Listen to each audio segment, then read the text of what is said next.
I'm going to go into chapter 2. Last week, we did the first part of chapter 2, and we spoke about the importance of being intentional. And we learned from Bethany, she had those 4 things, right? She said, she shared with us 4 things, as the way by which we can learn intentionality. It says intentionality is made up of 4 parts. So let's do that before I go into the slide. Let's take it from our book. So last week we talked about, she called it the power of 4. So this is on page 24 of the book. She called it the power of 4. He says, I think of intention as having 4 distinct important parts. Number 1, she said that if you're intentional, then there's a part to intentionality of being deliberate. You cannot be intentional and not be deliberate. For you to be intentional means that you are deliberate about the thing you're intentional about, right? And she says that being deliberate is attention to the matter at hand, right? If I'm intentional, that means you're deliberate about the thing you're being deliberate about, right? Which is the matter at hand, right? It's a focus on the work you are doing without distraction, and to be done better and more efficiently, right? If you're focused on it, to be done better and more efficiently. And that's what I try to do. This week, past week I just came in, was pretty busy for me, pretty busy on several fronts, right? I'm working closing, doing my external audit of my business, preparing for an estate management committee that I'm a part of, trying to close out some things and that, along with all the other things I get to do, and I love the way I was able to do it, because I tried to be focused so that I could get the best out of each one. I pretty much prioritized it, even though I had so much to do, and I still have some of them I've not done, but I will do. I have to prioritize them as far as in terms of importance and in terms of immediacy, as it were, right? Everything was important, but then I had to keep them weight as per time of due expiry and things like that, right? So I pretty much was taking them off one by one, right? I've taken off the things I've taken off, and the things I've not taken off, I know them and I'm going to hit them, but that helped. That was something me practicalizing being focused. And in terms of being focused, I was able to give it my best for each one that I did, right? They're the ones I have not done, and that's a commitment I made to myself a while ago, right? The way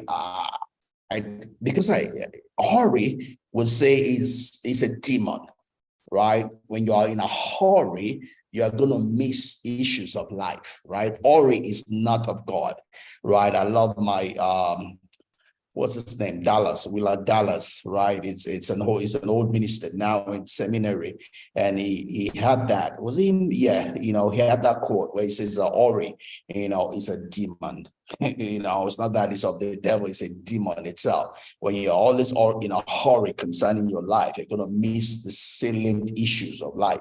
Anytime you're in a hurry, there's confusion, there's turmoil on the inside. You're not able to hear your intuition. You're not able to hear God on the inside because there's so much commotion. There's no calmness. You need calmness to be able to hear God, right? To be able to hear your gut feeling, to be able to hear your intuition, right? So when you're in a hurry, you're in a state of flux. You're in a state where you cannot get the best done, right? You're not in the most productive state when you are in a hurry, So I try not to be in a hurry concerning things. I made a commitment that I'd rather take loss than allow things to get me in a hurry or confused or anxious, right?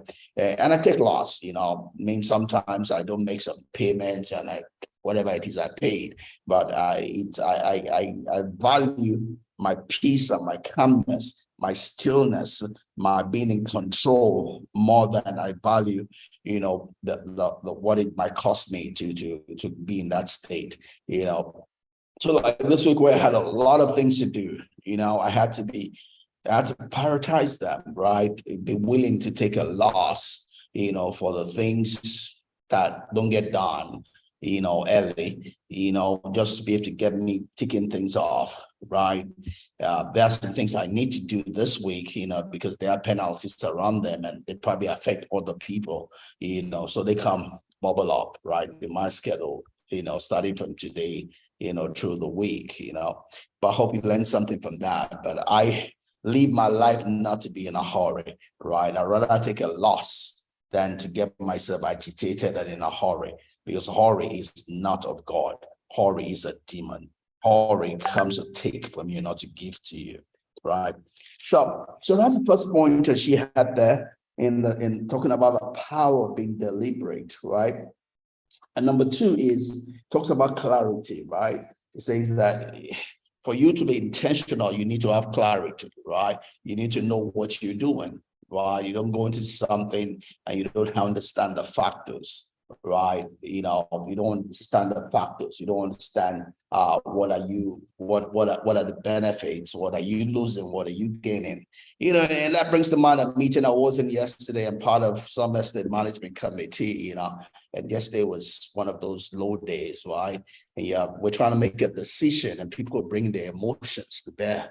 They're not bringing facts to the table, right? Because they've had issues and the things we're trying to decide at some point in their life, that's all they can think about. They can think about where it's working. They just think about where it's not working, right? A particular estate, it's not working for them, but they share fence with another estate where it's working. Instead of them to learn from that estate where it's working, they are blaming what they should not blame. It's so sad, so sad. You have people talking about the government, but they're doing the exact same thing. Man, it's a shame. To be in a place where people are not objective but just subjective. It's a shame. But let's go on. So it talks about clarity, right? It's the need to be clear. If you're not clear, then you don't get the power of intentionality. When you're intentional, you're clear about what you're doing. You're clear about your value drivers. You're clear about what am I getting, what am I losing, and you're making an intelligent decision. You're taking an intelligent step towards what you're doing. So, Bethany writes, it says clarity about what needs to be accomplished in each area of life. Yeah, right. You know and understand all the tasks necessary to get to the finish line.